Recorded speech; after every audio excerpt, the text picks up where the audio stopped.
दोस्तों, आज मैं आपको बताऊंगी महर्षि वाल्मीकि, जो प्रारंभिक जीवन में रत्नाकर नाम के डाकू थे, आखिरकार रत्नाकर से कैसे बन गए महर्षि वाल्मीकि। रामायण की यह कथा है बेहद रोचक। तो आइए आज इस रामायण की रोचक कथा सुनते हैं। भगवान राम के नाम जप की पुराणों में बहुत महिमा बताई गई है। मान्यता है कि राम नाम जप से सभी पाप मिटकर मनुष्यों को मोक्ष की प्राप्ति होती है। इस संदर्भ में महर्षि वाल्मीकि की कथा बहुत प्रसिद्ध है, जो कभी एक डाकू थे, पर भगवान राम का उल्टा नाम मरा जप कर भी महर्षि हो गए। उन्होंने महाकाव्य रामायण की भी रचना की।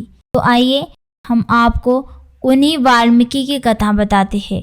एक पौराणिक कथा के अनुसार एक समय की बात है, रत्नाकर नाम का एक डाकू हुआ करता था।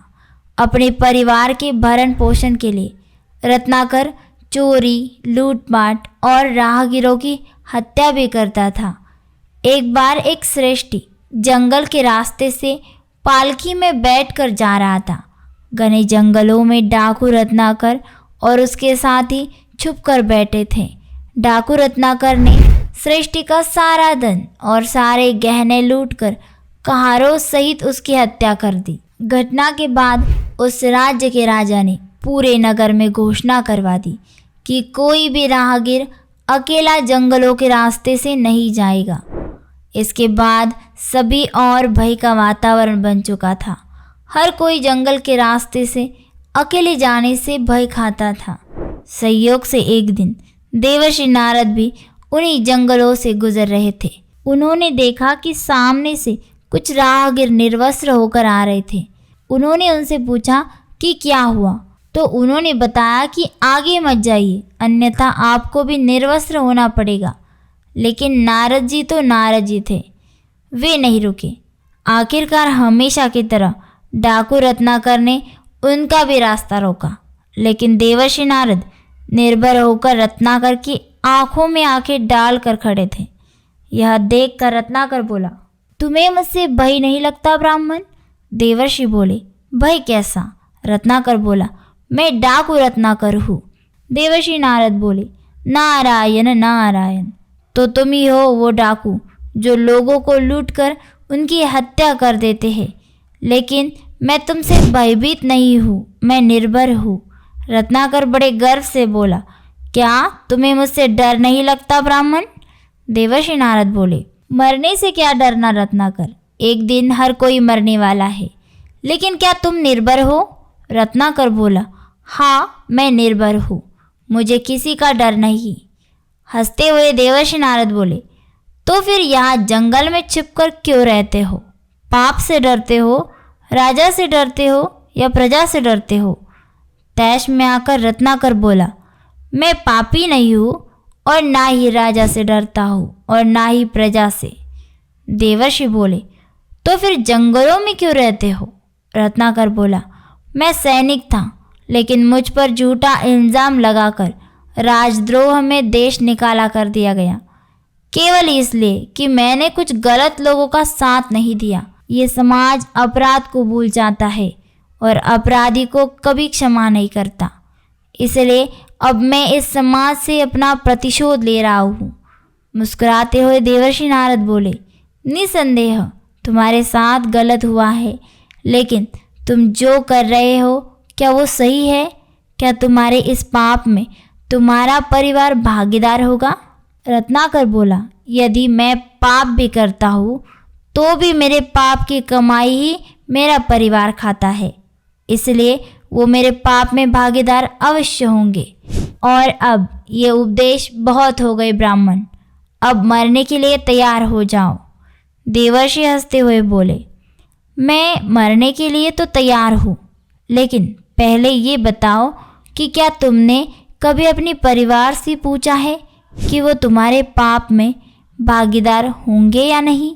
यदि तुमने नहीं पूछा है तो तुम व्यर्थ में ही उनके लिए लोगों की हत्या करके अकेले इस जघन्य अपराध के भागीदार बन रहे हो। देवर्षि की बात सुनकर रत्नाकर विचलित हो गया। उसने अपने साथियों से कहा, बांध दो इस ब्राह्मण को पेड़ से। अभी मैं घर पूछ कर आता हूँ ताकि इस ब्राह्मण को सुकून से मार सकूं। देवर्षि हंसने लगे और रत्नाकर तुरंत अपने घर की ओर दौड़ा। रत्नाकर ने घर जाकर अपनी पत्नी से पूछा, मैं जो कर रहा हूँ क्या वो पाप है? पत्नी बोली, चोरी, लूटपाट और हत्या करना तो हमेशा से पाप है स्वामी। पत्नी की यह बात सुनकर रत्नाकर थोड़ा विचलित हो गया। उसने दूसरी बार पूछा, यदि यह पाप है तो क्या तुम मेरे इस पाप में भागीदार हो? पत्नी विनम्रता से बोली, आप मेरे पति हैं, आपके सुख दुख में आपका साथ देना मेरा कर्तव्य है, लेकिन आपके पाप में भागीदार होना नहीं। ये आपका कर्तव्य है कि आप हमारा पालन पोषण करें। पत्नी की यह बात सुनकर रत्नाकर अपने पिता के पास गया। उन्होंने भी यही जवाब दिया, बेटा ये तेरी कमाई है, इसे हम कैसे बांट सकते हैं? यह सुनकर रत्नाकर के पैरों तले से जमीन खिसक गई। वह सीधा घर से निकला और जंगल की ओर चल दिया। देवर्षि नारद के पास जाकर उनके चरणों में गिरकर क्षमा याचना करने लगा। इसके बाद देवर्षि नारद जी ने उन्हें भक्ति का उपदेश देकर राम नाम का मंत्र दिया, पर रत्नाकर ने बहुत ज़्यादा पाप करने की वजह से होठों से राम नाम का उच्चार हो ही नहीं रहा था। तब नारद जी ने बहुत सोचकर उन्हें राम नाम को उल्टा करके मरा मरा जपने को कहा, जिसके बाद से वे लगातार मरा मरा कहने लगे। मरा मरा कहने से वह नाम अपने आप राम राम हो गया। रत्नाकर लंबे समय तक एक ही जगह पर बैठकर राम नाम का जप करते रहे। ऐसे में उनके सारे शरीर पर दिमक का पहाड़ सा जम गया था। दिमक के घर को ही वाल्मीकि कहते हैं, इसलिए वे भी वाल्मीकि कहलाने लगे। भगवान राम की कृपा से यही संसार के आदि कवि हुए, जिन्होंने वाल्मीकि रामायण नामक महाकाव्य की रचना की।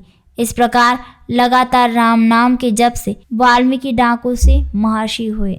इस कथा से यह शिक्षा मिलती है कि जब रत्नाकर जैसे दुष्ट का हृदय परिवर्तित हो सकता है और वह महान कवि वाल्मीकि हो सकता है, तो फिर आप और हम क्यों नहीं बदल सकते? आपने अपने जीवन में कोई भी गलत किया हो, उसके लिए दुखी मत होइए, अपराध बोध की खाई में मत गिरिए। संकल्पों से नए भविष्यों का निर्माण किया जा सकता है। तो दोस्तों, कैसी लगी कहानी? अच्छी लगी हो तो वीडियो को लाइक और चैनल को सब्सक्राइब कर दीजिए और वीडियो के अंत तक बने रहने के लिए आपका बहुत बहुत धन्यवाद।